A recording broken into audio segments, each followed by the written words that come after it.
Okay. Okay. Hi, my name is June. I use she, her pronouns. I am on the unceded and occupied territories of the Musqueam, Squamish, and Tsleil-Waututh nations, colonially known as Vancouver. And I am a second generation Japanese Canadian. I have been here my whole life.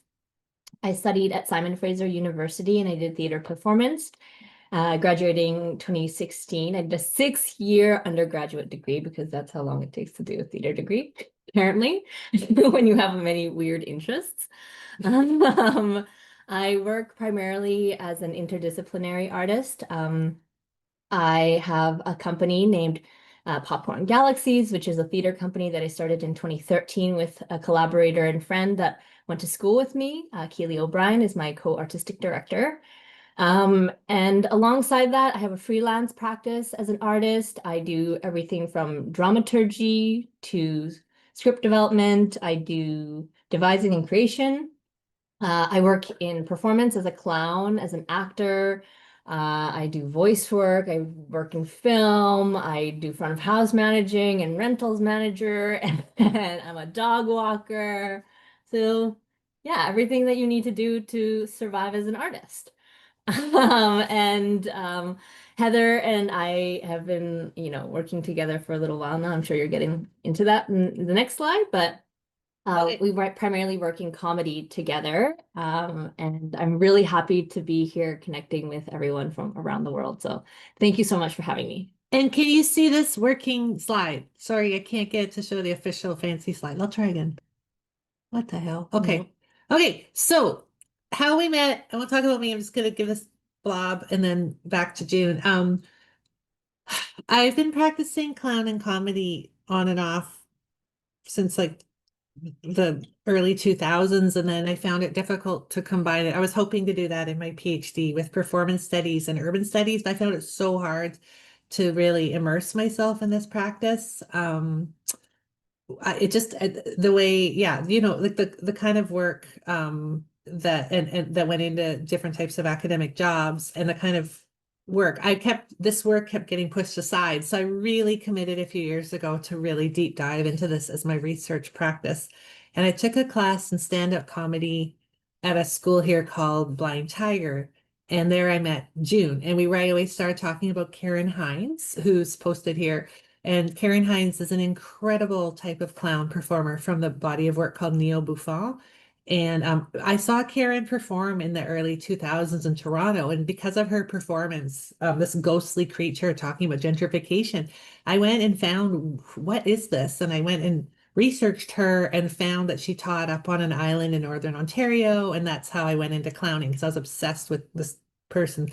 Anyways, turns out Karen is June's mentor. So I was like, right on. And then since working with June, I've been taking courses with Deanna Fleischer, posted here, who's on a show right now called The King of Drag, and based out of the US, but she does clown and alter ego performance. And I learned about Deanna also from June. So I've been following these feminist clown and drag king and alter ego crumb trails, and they're very connected to June. So and then June's also given me feedback on my performance work, like really important dramaturgy and directing support.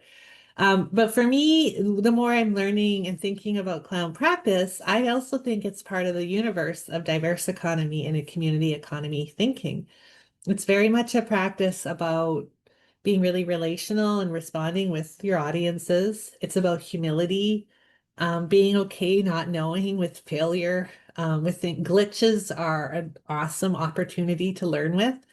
Um, and it's a very yeah, it's a very site responsive. It just reminds me so much of the work and that we've done. And then another thing, I went to the Diverse Economies Writing Retreat in Bolsena, Italy, and I did a clown activity with Christina Jaron helped me facilitate it. And everyone had their eyes closed and we were doing a clown activity and everyone turned into a multi-armed blob and we were dancing to this drum with a stick we had.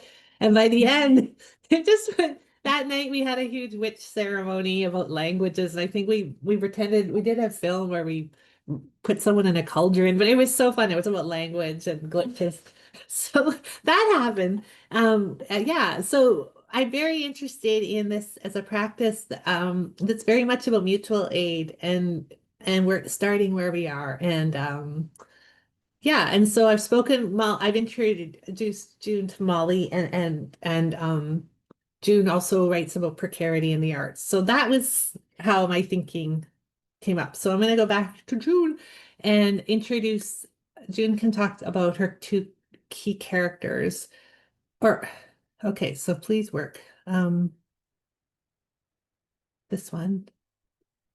Are you seeing the There. slide? Can you see the slide? Cool. Awesome. Cool.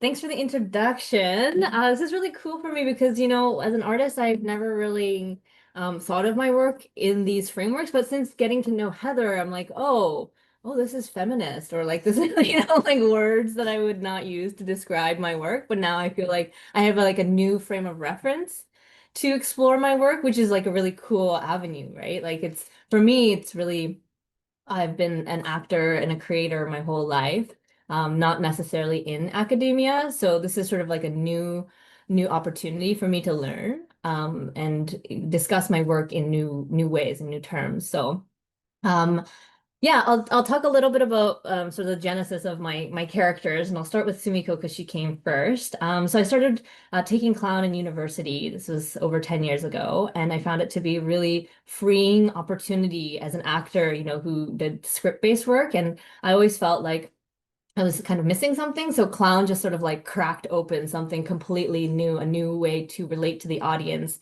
that really broke open the fourth wall, which meant that you could really engage in a way that was moment to moment with the audience, whereas sometimes when you're in a play, when you're in, fourth wall theater, the audience is on one side in a darkened space and you are lit on one side and you are the presentation. Whereas in clown, there is no stage and separation between stage and audience because you are co-creating that moment to moment experience together, and you sometimes don't know where that's going to go. And so for me, that kind of improvisational quality was a huge opening. We both work with David McMurray Smith, who's a clown teacher in Vancouver, and he studies a clown lineage called Pachenko clown, created by Richard Pachenko, who's a Canadian. He passed, but he's a Canadian kind of legend in clown. And when I started working with him, I was just sort of curious and interested, and we did these improvisational sessions where this like kind of creature voice started to emerge, and she's sort of a little bit like, oh my God, like little bit tiny, like Japanese, like, had this like kind of like caricature-ish voice. And I was like, ooh, this feels a little bit like weird, It didn't feel it was like all of the parts of myself that I had re pushed into the recesses of my mind, into the bowels, because it was the parts of myself that I had whitewashed away. Like all of the parts of myself that felt like not acceptable in a white North American society. Like growing up as a Japanese Canadian, having Japanese language, and biculturally I'm Japanese. I feel like Japan is my second home, I feel very connected to my roots.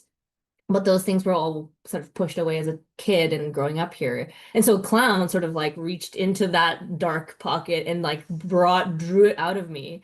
And that character that came up was Sumiko, who you see in the sort of the corner here with the rainbows and sparkles. And at first I'm like, oh, is this yellow face? Like, is that even possible? There was like kind of ethical questions around like, what am I doing? And it wasn't cerebral. Like none of this is cerebral for me. It's really about what is happening and accepting the reality of what is happening inside my body. And that's what clown practice really does, right? Like it's an acceptance of the moment to moment realizations. And Sumiko was one of them. So through the course, I just sort of went with it. I said, okay, this is where the river is flowing. And so I developed this character. And a teacher once told me in theater school, what happens if you don't resist? What if you look through the eyes of the stereotype? I wonder what would happen, which was like something that I had like never thought of. And I was obviously like pushing that away because you don't want to be stereotyped. Like that's the thing that you resist against. But in clown, it's always about subversion, right? It's like about like, okay, what's the backdoor entrance? So I was like, well, in this safe space, what does happen when I look through the eyes of the so-called Japanese lotus blossom stereotype, which was like a very taboo and very frightening exploration. But through that, I was like, oh, if I push this stereotype farther enough and like push it to a point of departure from its original state, then it becomes kind of almost grotesque. It becomes a commentary on itself. It becomes larger than that seed of an idea. And so, both Sumiko and Gloria kind of embody that ethos of like, what happens if you subvert the thing that you're afraid of? What if you go into it not around, but through?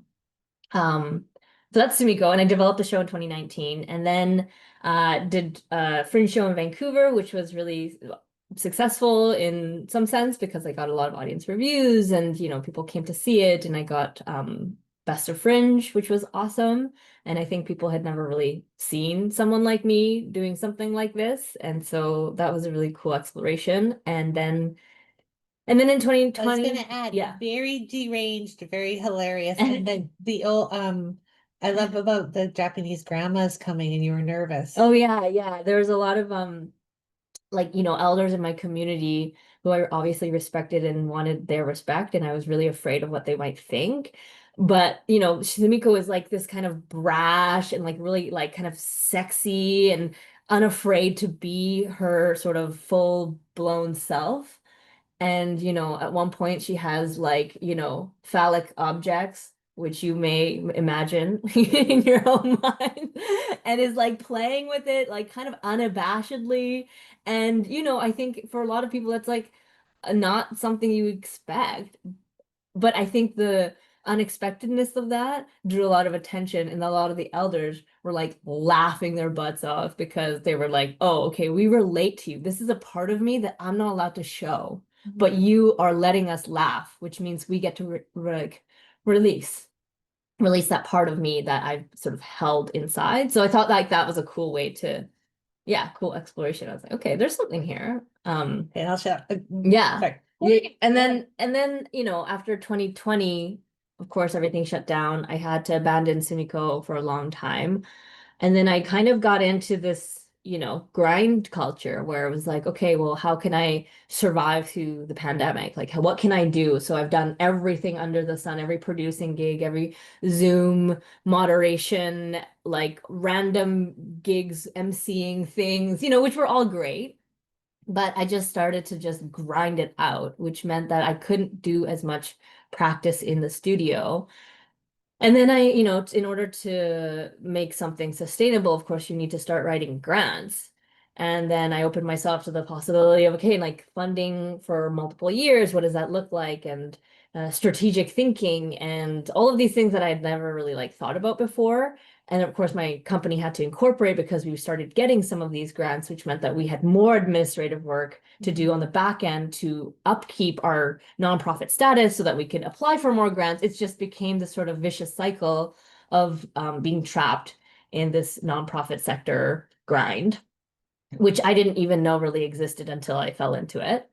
But yeah, like in 2021, 22, 23, I was just like kind of grinding it out, writing grants, not getting them, spending weekends and nights just writing and writing and writing. And at one point, I'm like, oh, I think I write more about my projects than I actually make projects or perform my projects.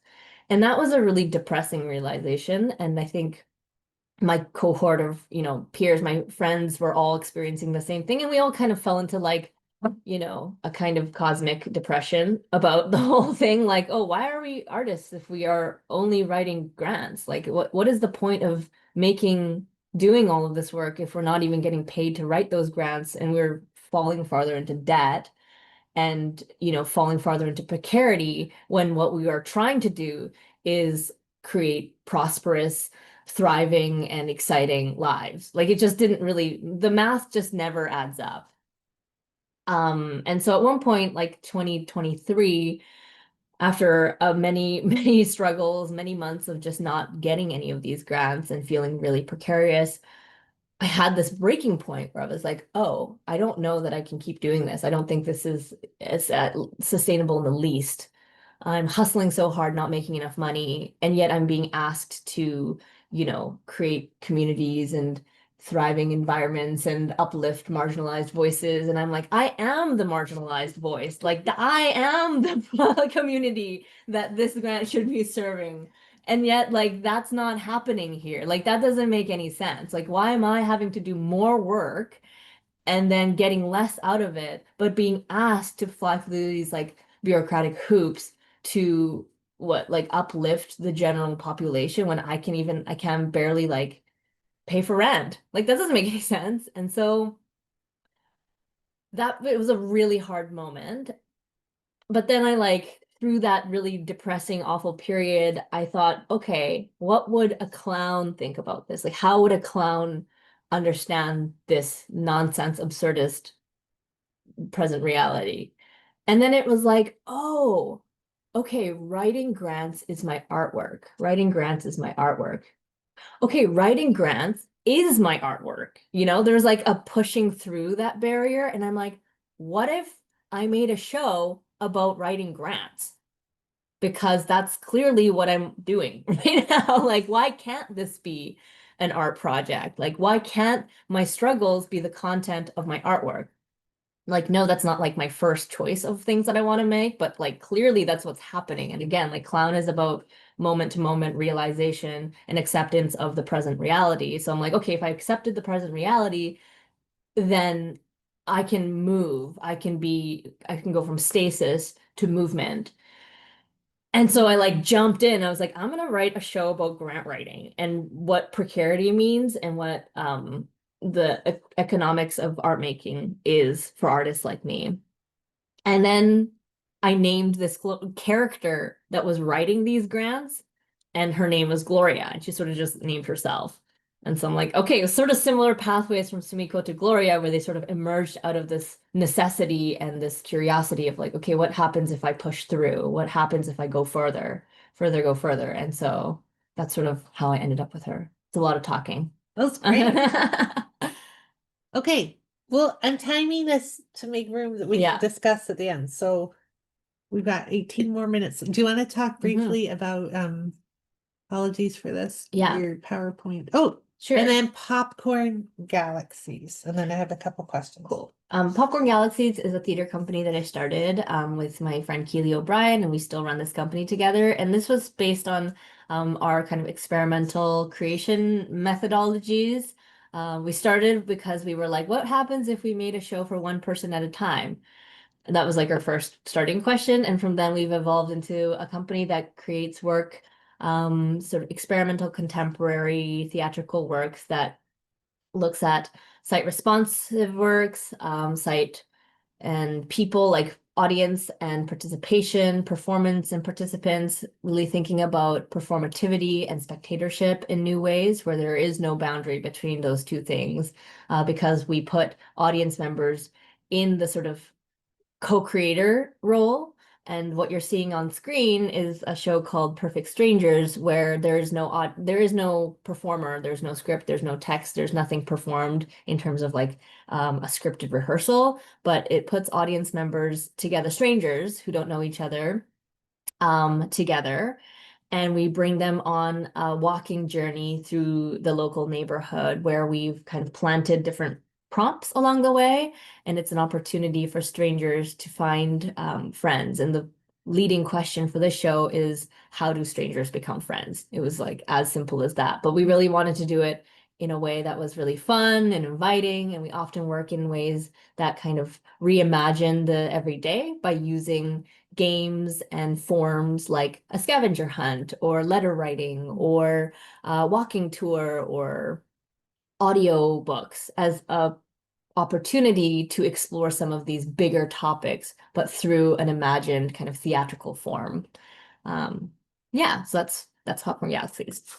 Cool. So I'm going to go back to this picture here of Gloria Fukamachi. And the question I had, and this is building on a question that Aviv posted, and I changed it a wee bit, but can you broad question, but how your characters like Gloria, especially in thinking Gloria, how does she address critical questions around the state of arts funding or your experiences with Hmm. precarity and yeah. Yeah, I mean, Gloria, the genesis of Gloria was my turmoil in the grant system. So I mean, like she's like the seed of her existence is really about yeah, precarity and the unsustainability of the current system that we are experiencing as artists. But I didn't really want to make a show that was like nail on the head. I kind of wanted to make a show that was fun, that had humor, which is why I think neo bouffon and the style of comedy is sort of I lean into satire more, whereas I think Sumiko leans into parody. And to me, satire has a bit more of like a political agenda to it. But it still has that like kind of underlying subversive humor. Um, yeah, so the ways in which she addresses it, well, I'm still in the midst of working on this, so I really don't know how it'll land on the audience. And I always, I'm actually excited to know, and I'm kind of interested to be in the unknown right now because I never make works to like teach anyone anything. I'm really like all about making works that make me realize and understand things about myself. And the things that I'm understanding about myself through this process is that the current system and the current economic system is based on the idea that artists are making frivolous work or making it's either like we're frivolous or like so important. Like we need to be either of the binaries. It's like, oh, you're just doing this like as for fun. And so that doesn't really mean much. Like, you have a side job and then you do this clown thing for fun because that's fun for you. Or it's like the opposite, where it's like you need to make really important work that uplifts all communities, including yourself, and you need to be, working equitably and ethically with your collaborators. And it has to really like shift the perspective of all artists and all audience members who are coming to see. It's like such a like intense binary of like it's either really important or unimportant, and then having to prove yourself in the grad system to earn money, earn these funding opportunities. It's you have to you have to play that game. And I think playing that game can be really hard. And I hope that by kind of unveiling the difficulties of the system through the show, I hope that audience members who don't know anything about arts funding or who are kind of adjacent to arts but don't really know that artists spend 80% of their time doing admin and 80% of that admin is fundraising. Like I want people to know that part, or at least kind of open up the door so that people can see into the other side of art making, which isn't the thing that you see on stage. It's everything that you see behind the stage that artists are, I think, often not allowed to talk about and share because talking about money still is so taboo, particularly for artists who are, you know, in the grant system. It's like if you, oh, something's ringing. What's that? Oh my. I have actually a clown, a 75-year-old clown from Portland has been living on my couch this week. She performed and her phone's ringing. Great. She's out for a walk. That's another story. I did a performance with this wonderful clown I met. It was about this menopausal witch telling older women it's okay to get old. It was incredible. But anyway, that's your phone. Okay. Well, clown god. It's Clown gods. Clown gods. Okay. But yeah, I think it's like really important to know that as artists, it's like beggars can't be choosers. Like that's like the inherited, embodied mentality. So we can't ask for more than we want. It's like you get a little crumb, like eat the crumb. Good job. You should be happy about the crumb. It must be nice to get that crumb. And the more arts funding gets cut, the more competitive it gets, and the more infighting there is, or there's more tension within the community, which is like the literal opposite of what we're trying to do as artists, is to build community. So like what's that about? Like I want to add, you have a video of Gloria that I can share, right, with people yeah, another time. yeah. I'll send that to post. For me, there's these incredible this keynote talk that Gloria gives where it shows all of the impact statements and the things that the artists are supposed to fill out. and then Gloria's giving more and more and more and more advice, but then the PowerPoint literally takes over the surrounding walls like a jungle, and you hear all these animals, and you're getting trapped deeper and deeper into these weeds in this cave. And then Gloria is simultaneously kind of sinister and really caught up in this stuff, but then also really human. And you get a sense that she's just trying to survive in this too.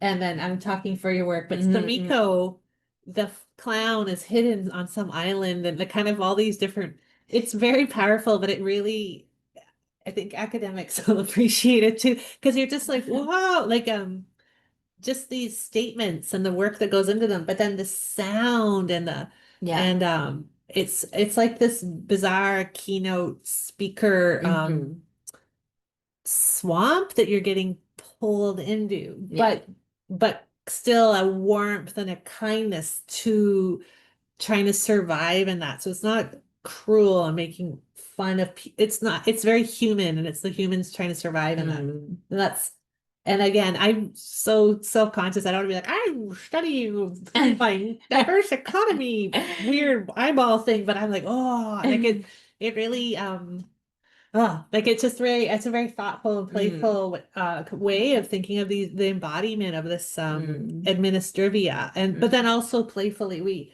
and I've sent you link Kate Rich, who does Radmin, and we were, I think I could send you that link again, but artists that look at administration as the artwork, and I feel you're capturing that as well. So yeah, I think that's why people are like a little bit afraid of me and a little bit afraid of this work, because I'm like kind of going into the depths of like the taboo that people aren't allowed to talk about.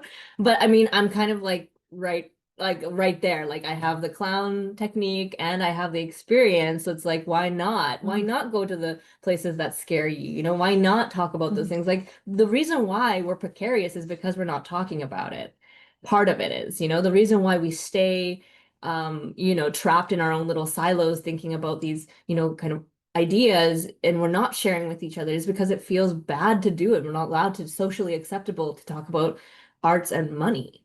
Like art is supposed to only do it for love of the arts, but actually we have to also do it for money because we need to live. Like what's wrong with that? You know, I think that taboo is interesting to me. And it's also fun for me to parody myself in this. Like I use the literal grant that I wrote in the actual body of the performance, and I'm reading the grant as Gloria, but also as June on stage to the audience in third person. So I'm like literally talking about myself writing the grant as performance.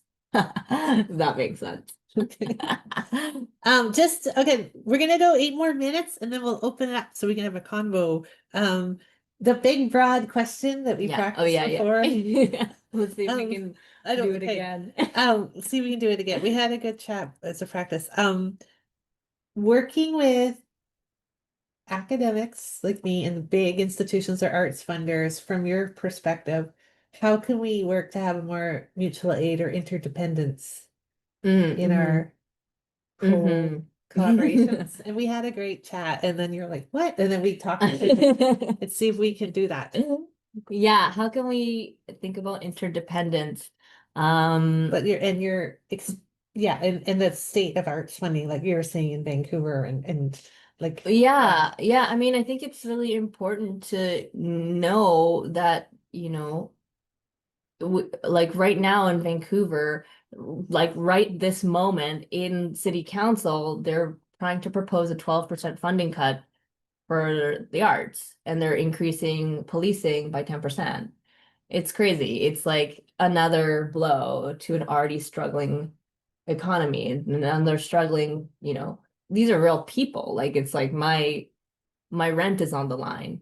It's not just a bunch of numbers out there, but it's actually like, oh, can I go to the dentist next month or not? Like it has like real tangible experiences on the other side of the data sheet and the numbers. And I think it's easy to forget that. And I think often non-artists or people outside of like the living artist experience kind of forget that it's like, oh, there's a bunch of people in your neighborhood, in your communities that are going to have a real tangible impact based on this. So obviously, like, you know, talking about it, advocacy is important, but I think in terms of like interdependence, like clown, like the work that I do in Popcorn Galaxies, it's all about, you know, relationality. And it's about like relational aesthetics, where it's about, okay, so in Popcorn Galaxies, for example, it's about strangers becoming friends, where, you know, in an urban environment, you're prone to thinking like, oh, well, I don't know you. I don't know your story, and I'm me, and I'm doing my thing, and I'm siloed, and you're doing your thing and siloed. But actually, like, how can through theater we actually observe that, oh no, there's lots of commonality between us. There's lots of interdependence happening. Actually, like you working in tech and me working in the arts, maybe we have some connection that we didn't think was possible, so we can understand each other better. And I think those are opportunities to build connections that help bridge those gaps. So it's not like one economy versus another economy fighting for resources. It's actually like really connected. We have to inherently help each other make this thing happen. Um, yeah. So those are like some of the thoughts I have. Do you have any follow-up Cool. question? No, I was just thinking, I just uh put together a big grant. It took me forever. Oh Lord, it was 60 pages by the end. I was like, what? But there was a budget on we want to my an ethnobotanist I worked with. Um we want to bring different clown and comedy performers together. In June, I really wanted to was the first person I thought of, but we couldn't line up the time. But we want to meet on this farm theater in the interior called Caravan Farm Theater, and they do a lot of work with land-based learning. And so we have a list of artists and performers, BIPOC artists and performers, and neurodivergent performers. Um, and what I found was the way the grant was structured, we're supposed to pay research assistants through the university funding, but my university has the lowest paid research assistants. I think in Canada it's so low. So I worked closely with a friend who's doing a PhD, you know, in Montreal, and she's older, like she's worked for years in performance. And we went, instead of going to the research assistant money, we went to the Canadian Union of Artists CARFAC funding, which pays really high. So the whole budget, we built in CARFAC funding so that the Mm. so and then so the PhD students, we call them PhD candidates, and the participating artists will get paid a high artist union fee.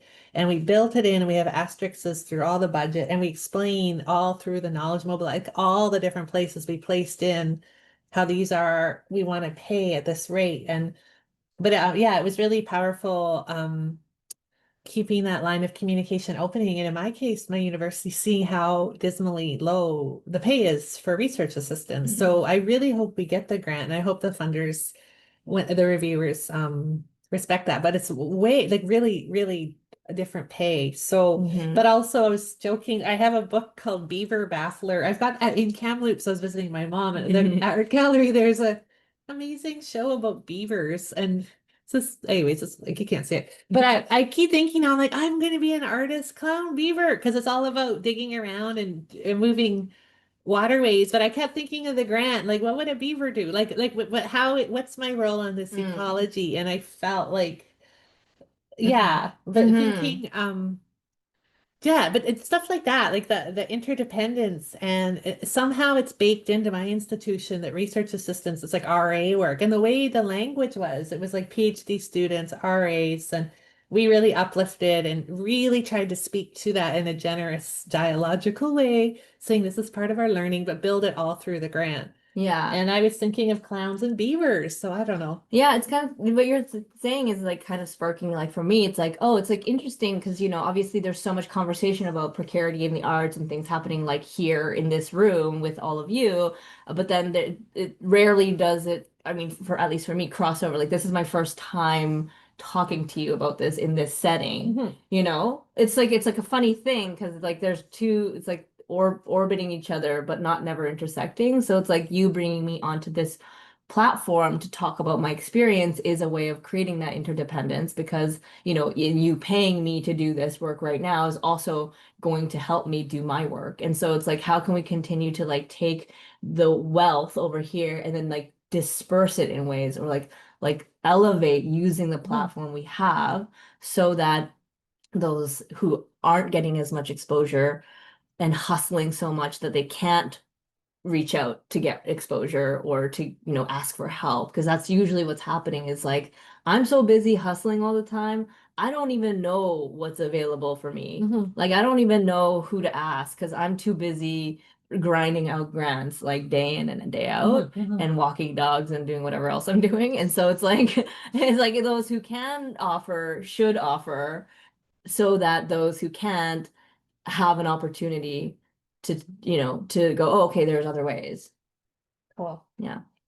Okay, well, we're now at, I can't see the time. What time is it? 12:48. Pacific Standard Time. Do you want to open up and ask questions and have a discussion, or what do you think? Yeah. Yeah. Because I see such resonance with your work in Hull and the stuff that here I'm going to stop sharing. Yeah, definitely. I think of your work in Hull, and also even way back in the day, we made design community planning out of garbage in Newcastle. Remember that? But I think of your community engaged work really lining up with the kind of work you do. Or so I was wondering if all four of you, if there's questions or conversation we want to have. I have a lot, so I don't know if I should go first or not. Go for it. Thank you so much, June and Heather. Just got me thinking on a lot of things. I think, and some questions too. But stuff that I could relate to. I think, June, when you said, that people are connected and they're cohorts and that, being together. I identified in the beginning myself as a community economies practitioner, and like in practice, literally that just means being with people all the time in meetings, like just talking through things. I mean, when people say, "What are you doing? How do you do this?" It's like, being with people. Like you can't do community economies from isolated by yourself somewhere in a corner. You have to be with people. Like that's something that I think is linked, right, to because knowledge is not just through our five senses, also through other ways of communicating, including body.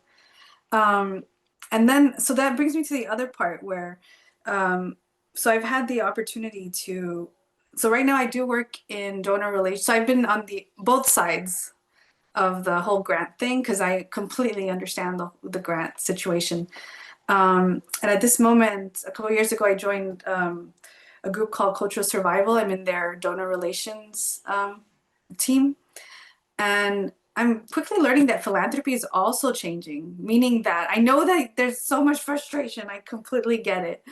But especially with individual donors and not so much this, hierarchical relationship that sometimes we have with foundations. And I'm just learning also that they also want to get in the nitty gritty and get dirty with the communities kind of thing, like how can donors and individuals with deep pockets, obviously, but you don't say that, right? But be part of these kind of body to body interactions and be part of experience. I mean, maybe there's and I think that's part of the conversation too, is like how you mentioned the word co-create, and ever more they want to be co-creating too, because they're also tired of the whole admin.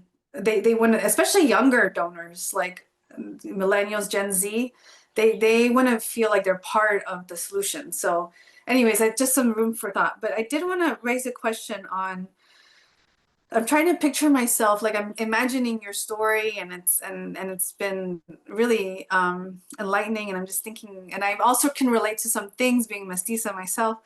But I was curious to know, and I'm, again, it's something based on my own experiences, is if there is a physical space that embodies everyone and your team and represents you and your art and your group. Because I'm also finding that from the perspective of the community economies practitioner, like spaces, like places that convoke gathering and even in themselves symbolize cohesion is almost more important than the representative itself. You know what I mean? Like the kind of in mothering type of where people feel safe to talk about alternative economies or, you know, alternative systems, and maybe in your case where people feel safe to express themselves and communicate. So I'm curious to know if there's like a space that can be part of this story kind of thing. Thank you. Yeah, and by space, do you refer to like a physical space? Yeah, a physical, because we're so much in the virtual that I think Mm, I think sooner or later we're going to be craving physical mothering land based places. for Yeah. sure, for sure. It's kind of funny because, you know, when you think about it, I think theater, or at least live humans on stage talking to other humans on stage, maybe might be like the last sacred place where AI can't touch us. I mean, maybe there's a way that can holograms and stuff can happen, but in terms of like the physical, like living, breathing, dying, fallible human experience, it's like people sitting around a campfire telling stories to each other, like cave period. You know, it's like a primal kind of experience, and yeah, I mean, there's loads of spaces like that here. I mean, albeit they are struggling, like all of them are struggling to keep their doors open because they themselves are not on operating budget. So, you know, they're basically project to project struggling, and everyone's pulling fundraisers together right now. Everyone, but it's like we're promoting our fundraisers to each other. It's like, and like what you say, you know, those who are, how do we open up this conversations to those who are outside of the bubble? And that's part of my, I wouldn't call it an agenda, but a curiosity of mine through Gloria is, can I reveal the inner workings of how a project, how theater gets made, so that those on the outside can see how much it takes to make an art project, or what it takes to keep these really beautiful spaces alive. You know, like I think of What Lab, which is just down the street from our place. It's just a white box space. It's really like, I don't know, 50 people can fit in there comfortably. But I've seen hundreds of different shows over like the past 7 years, I swear, like many, many artists come and go, and you know, spaces where you can do improvisation with each other and do weird things you couldn't do on the street just to like explore the uncharted territories. Like I think they do exist. They are dwindling for sure. But I think those spaces become more and more sacred and more necessary as we go along. Thank you. I have some questions, some absurd questions. Uh, it's I'm gonna see if I can manage to articulate it in a way that's not confusing. My thinking, because it was so rich. I took a bunch of notes of different things that struck me. And I think it deeply has to do with this idea of interdependence, and the idea of the interdependence also in terms of the knowledge that you have as an artist, like the kind of things that you apply in making your artwork, and this kind of self-knowing that you were talking about through clowning. And I think, and the relationship between, I mean, this division of art and the people who are not doing art, who are doing, say, economic projects, the people who would typically be in our networks, who would not consider themselves art practitioners, and the kind of how information flows between these two supposedly separate spheres that I actually think are, you know, the separation is quite artificial. So, so to me, it's a lot of people when they're creating economic projects where they're practicing, you know, anything like social enterprise or alternative forms of economies, any sort of creative, diverse forms of exchange, and you know, all these kinds of things that we talk about in this network, quite more creatively than maybe economies usually do. But still, I think in the practice, a lot of people find themselves limited by certain stories that they are told, and stories about, you know, what it takes to survive, and how things are done, and then by you as an artist having ways of breaking out of your stories and seeing yourself from the outside, and making fun of yourself, and realizing that say you're being told a story that you either have to be completely marginal and frivolous, or you have to be so important, you know, and then saying, actually, that's fake, you know, I'm neither one of those things, and neither is anyone, for example. So it makes me think about two things, two just examples of things that I heard from your practice that I'm wondering if they could be like teachings for people who do not consider themselves artists, but are trying to survive and create their own kind of ways of surviving well together. So there's two absurd questions that I have. One is, say, just as an example, imagine a project like a community-supported agriculture project, you know, which would be a typical kind of alternative economies project that we would be. Tell me if I'm just ranting abstractly and no one understands me, because that's my biggest fear, and I think it could happen. But okay, do you have any advice, or might you have any advice? And you don't have to actually answer this; it's more of a provocation. But if you do have any thoughts, do you have any advice of how a project such as a community-supported agriculture project or any other similar kind of alternative form of business or economy, how they can break the fourth wall, you know, kind of thing? That's like one, that's, you know, there's one thing that you do that comes from the world of theater, and in theater it's very clear, but I think that's like, something like that is massively useful, because you're also in some sort of four walls when you're practicing practically anything, and you have this knowledge that could be useful for others outside of the arts. And then the other thing is, you're talking about this project that talks about how strangers become friends, and I felt like that's a little bit of this idea of creating something out of nothing.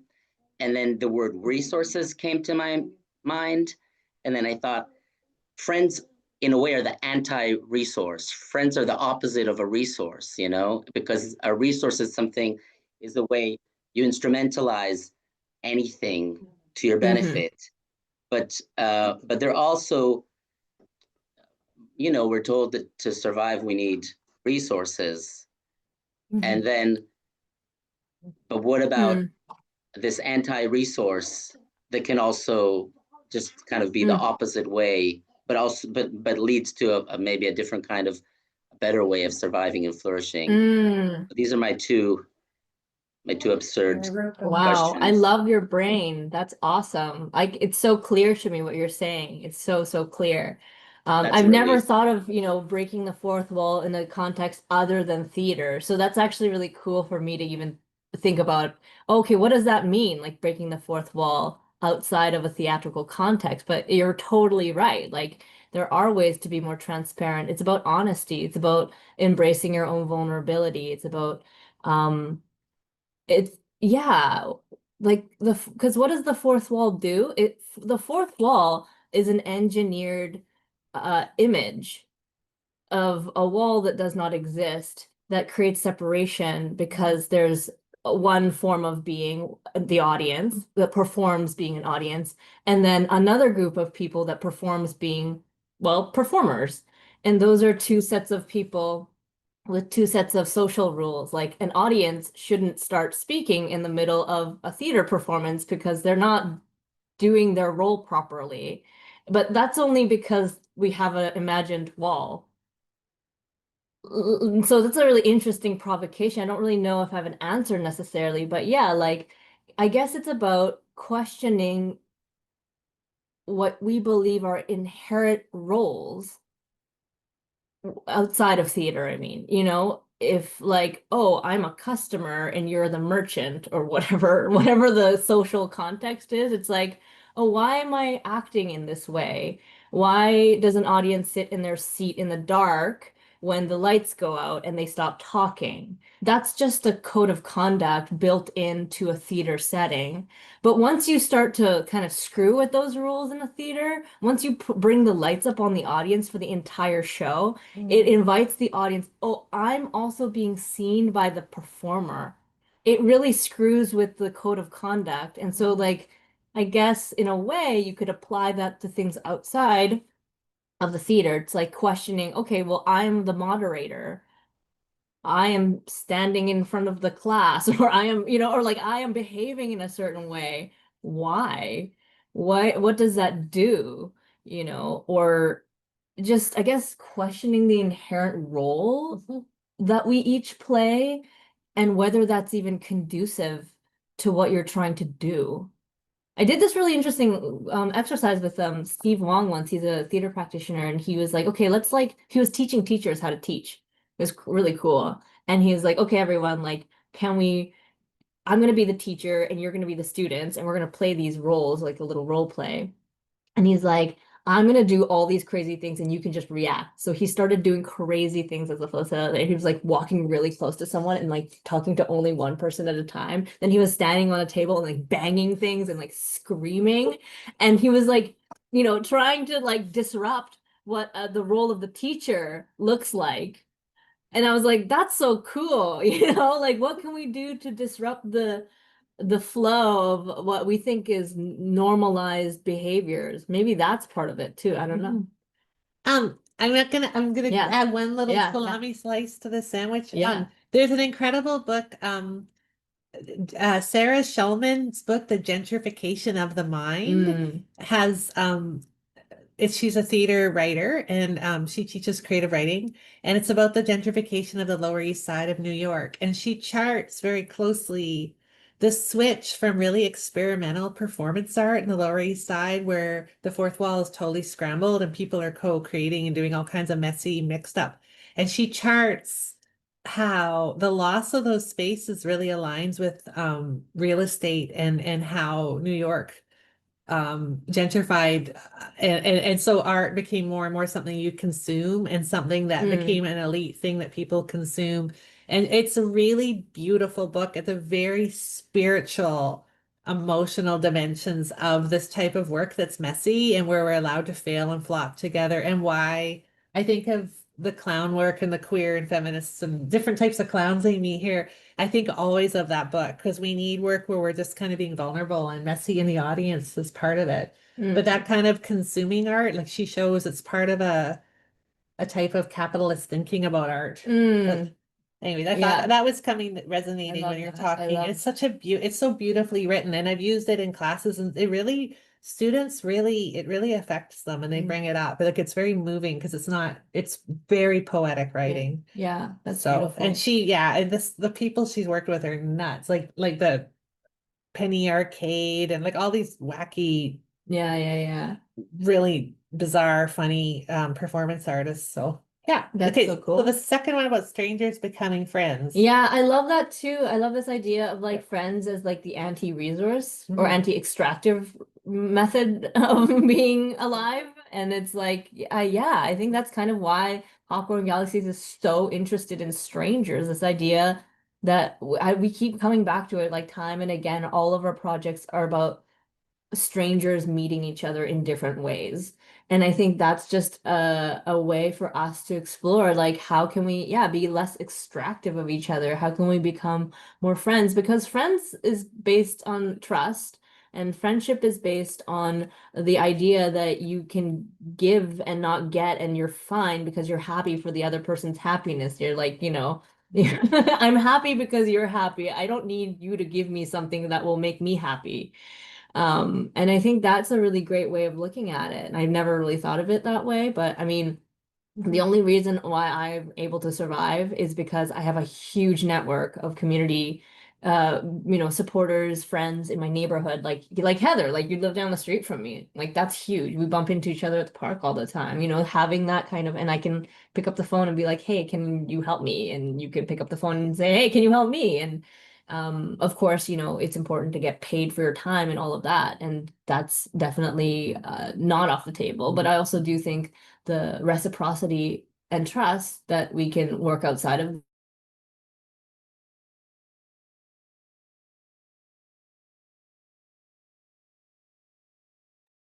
What happened?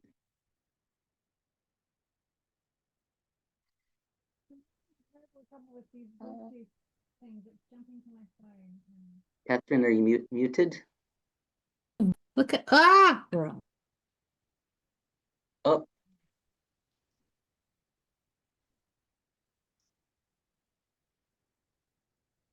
I'm the only one unmuted.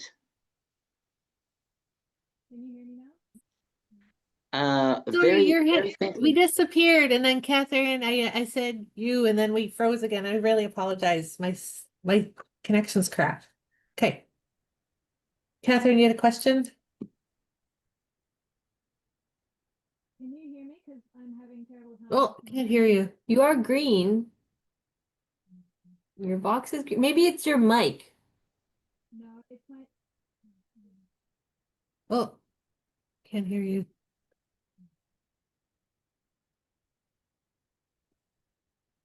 Can you type a question?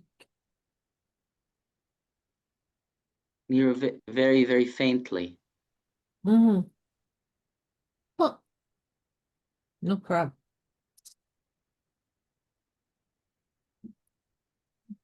Cool. I'm like really enjoying thinking about this in like so many different ways I've never really thought about. It's cool. You know, you never have in these Zoom conversations is just come a moment of awkward silence. It's great. It's like when you don't know what you're doing on stage. It's kind of perfect. Anything can happen. Have you had that moment where you've like forgotten a line on stage? It's like amazing. It's like the most horrifying and amazing moment of your life. Yeah. Especially if you're like supposed to know a line in a play. Yeah. It's like the world is falling apart. Ugh. It's like the wildest experience of your life. People will go wide-eyed and they're like searching for something deep inside. And then they search in the other for the answer, but the other person doesn't know their line. So it's like, I don't know, you know. Like, I don't know. It's like ripe. Oh, I think Catherine still has her Oh. no. And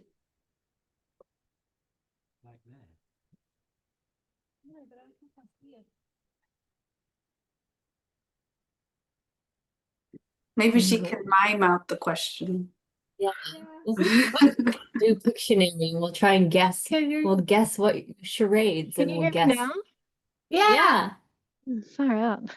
I've had to go through like 2 different Bluetooth things, and I got a phone call which automatically went to the headphones. It's just, yeah, sorry.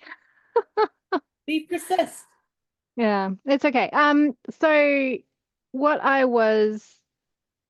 there were a bunch of, thank you, Marco, for trying. My husband's trying to help me find I can't find the phone, but it's here somewhere. You know, it's one of those moments. So yeah, there's a bunch of strands of thought that I think all connect, and they kind of connect, Heather, in what you were saying about work on gentrification.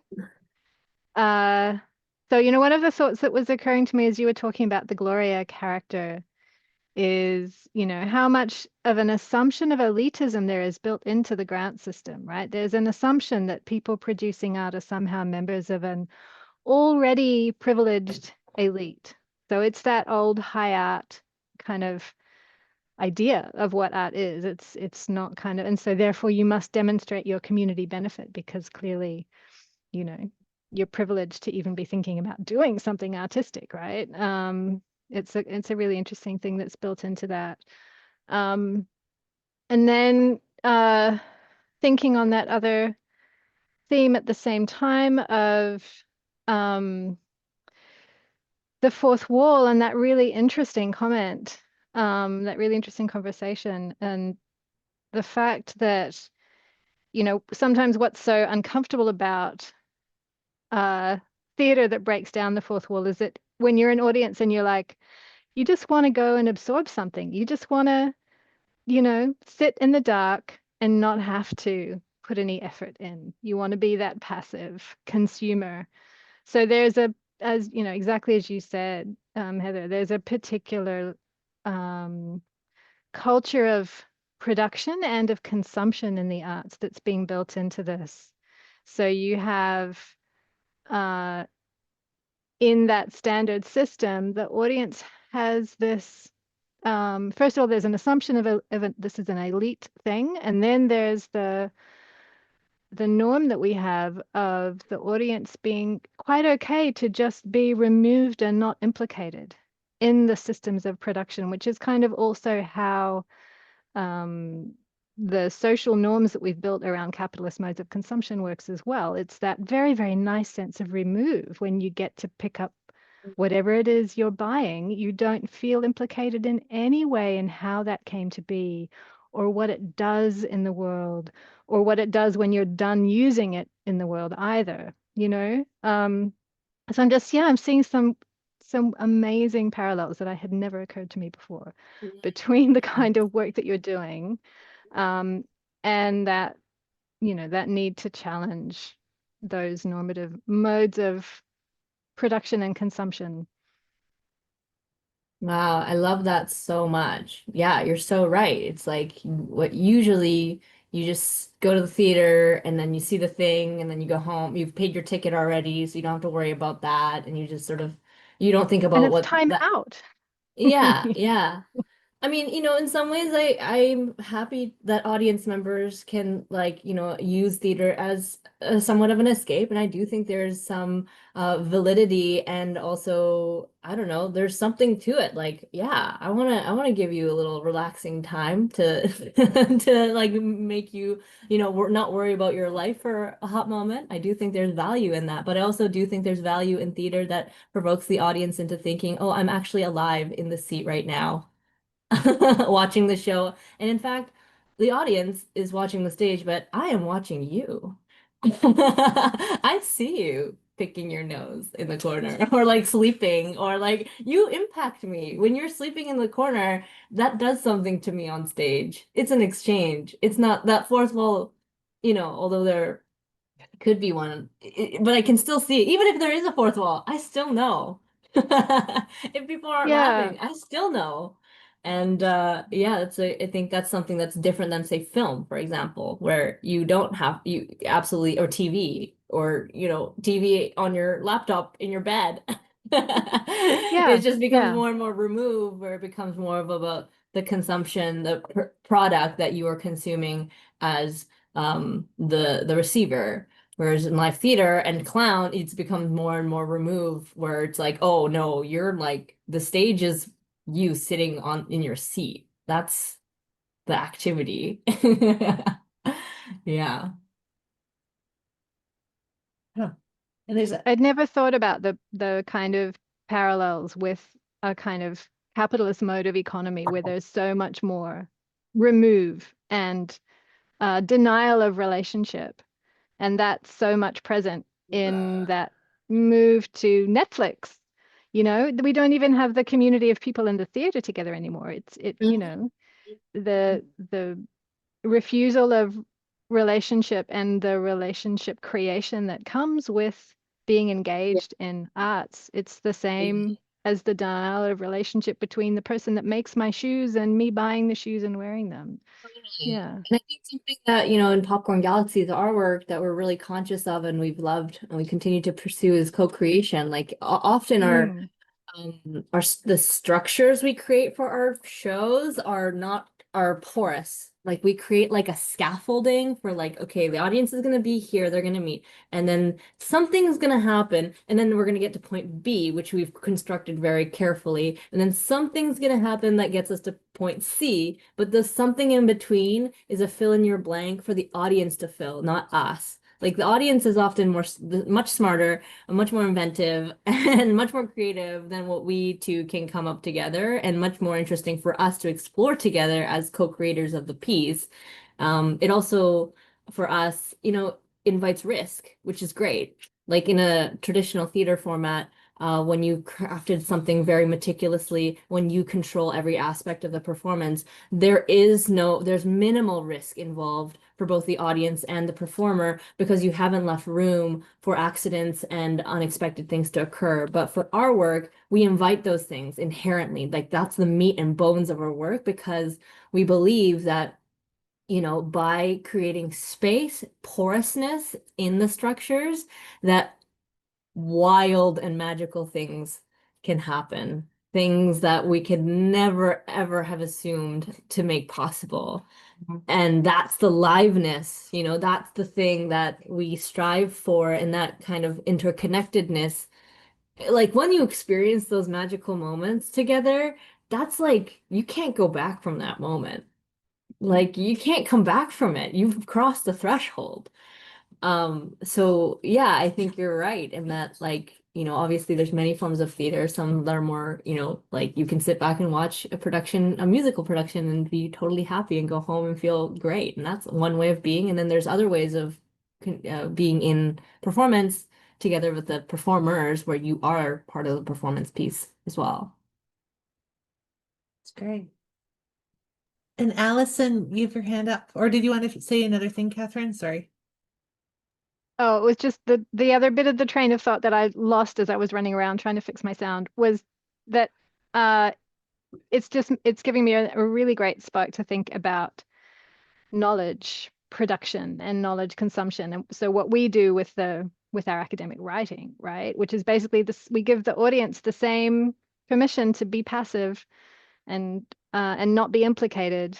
So yeah, it's just making me think about how we write, and wouldn't it be fun to try and bring an element of this breaking down of the fourth wall into that economy of knowledge production and consumption. That's kind of interesting. I'm just like, curiosity of mine is like, obviously there's so much academic writing and research around these kinds of things, but like, how do we access them? Like, how would I, like, in like practical terms, like, is it online or is it like in a book or is it, how do we get to that? How do I know it exists if I don't know you? It's hidden behind a paywall a lot of the time. And yeah, it's another, I think of paywalls like they're like cement cul-de-sacs for providing knowledge. Like, yeah, how do we? Yeah, like I didn't even know this you existed. Yeah. I didn't know you existed until you showed up at like clown school. There's so many walls. No, Yeah. even if you pass the paywall, then just the way it's written, like you said, Catherine, that's also a wall. Totally. And then so multiple Even when walls. June arrived, I asked some questions, and June's like, "Oh my God, I sound so fancy." And I flip into this, and I feel like this strange little spaceship, like bringing people up into like. So I'm trying to get. So just like, oh my Lord, I don't realize I do that. So how to clown with that? We have just a few more minutes. Allison, did you had a question? Let me show you. Yeah, I just wanted to share something that I've been going through, and I think it might be relevant or not, I don't know. But it does make me wonder, it makes me think about, I don't know if you guys have heard of biodanza. Biodance. It's actually, it's a Spanish word, biodanza. It's a Chilean practice where it's where you dance with others, but you're in a situation, and I just joined in March of this year, and it's been really incredible because it's not a choreograph, but your movement, you're moving in sync with others, and it's facilitated by a biodance instructor. But you're put in these very uncomfortable situations where you either, you're touching someone else, or you're looking at their eye, or you're rubbing their hair. I mean, it's obviously there's some form of boundary, it's, but there is also some level of breaking from conventional individualized boundaries that we experience. And I mean, people come out of it teary-eyed. There's elderly Mhm. people, for example, who crave some kind of human. But that's what I wanted to kind of just bring to the table, of how knowledge is not just, I mean, when I touch someone, I can literally understand who they are. I'm not saying that I'm, magic or whatever. It's just that there's an exchange of knowledge when people are acknowledging each other's presence more than just what they say or what they hear. And I think that I think science has yet to catch up with that, frankly. But yeah, that's what I want. I put the link there in case you're interested in learning more about biodanza. Yeah, thank you. Cool. Thank you for sharing. That's That's amazing. incredible. That sounds really cool.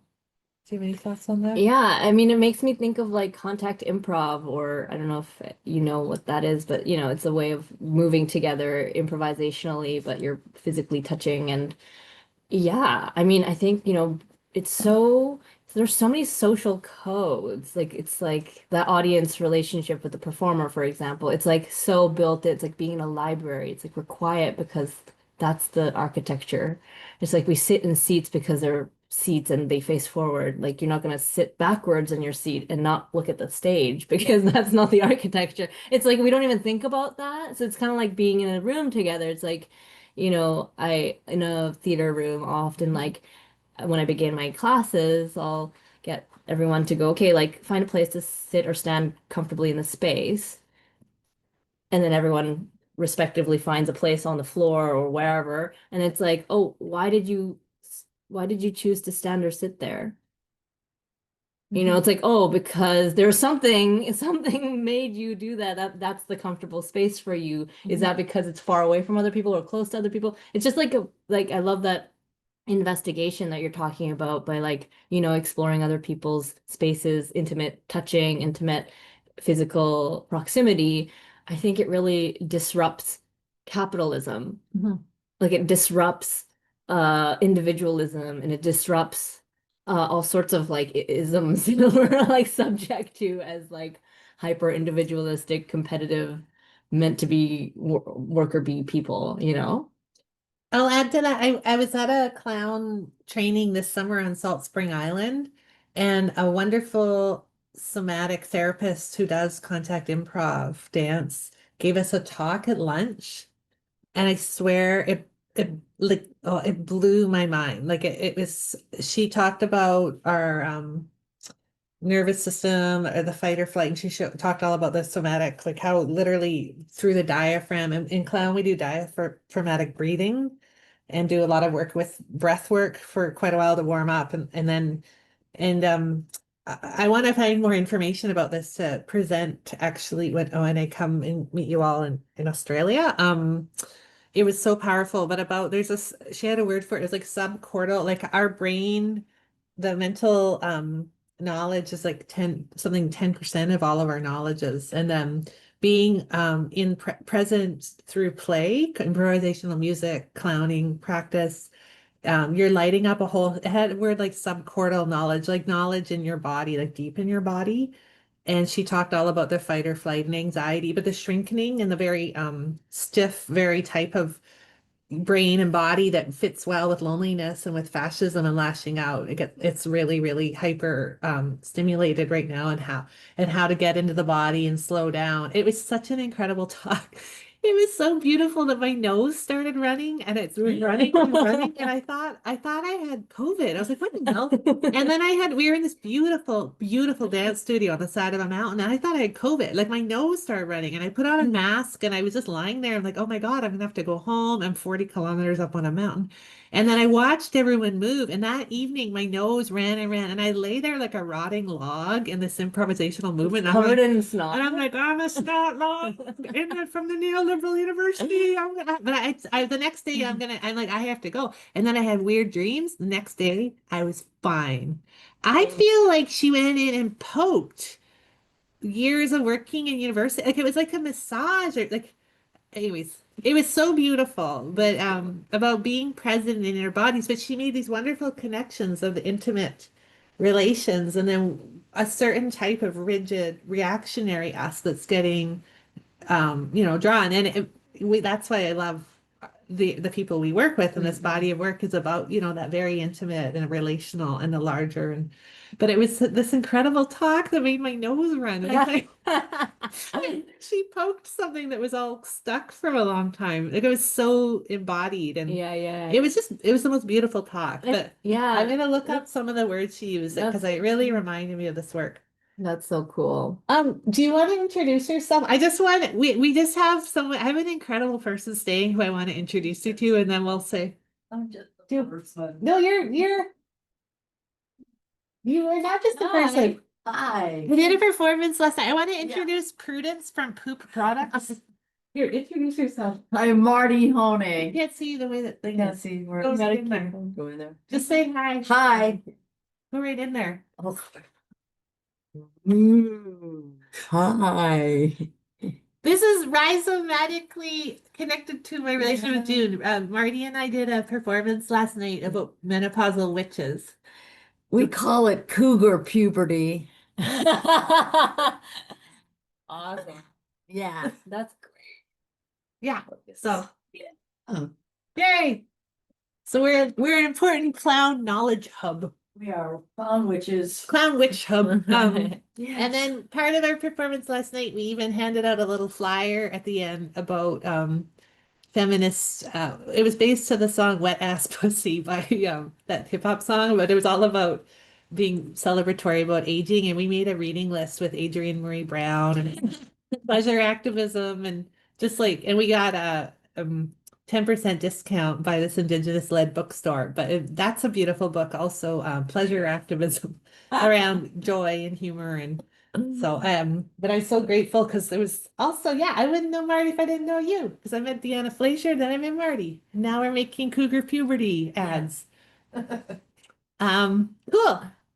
So 1:30. Thank you so much, June.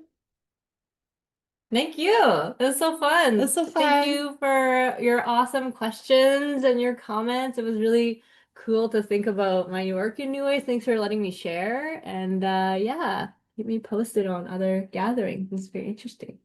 Yay! Yay! Thanks so much. That Okay. was fantastic. That was amazing. Thank you. Thank you. Oh, and thanks, Aviv, for this idea. This was really cool. So thanks, Aviv. Thank Okay. you. You too. Hi, Say everyone. bye, everyone. Bye.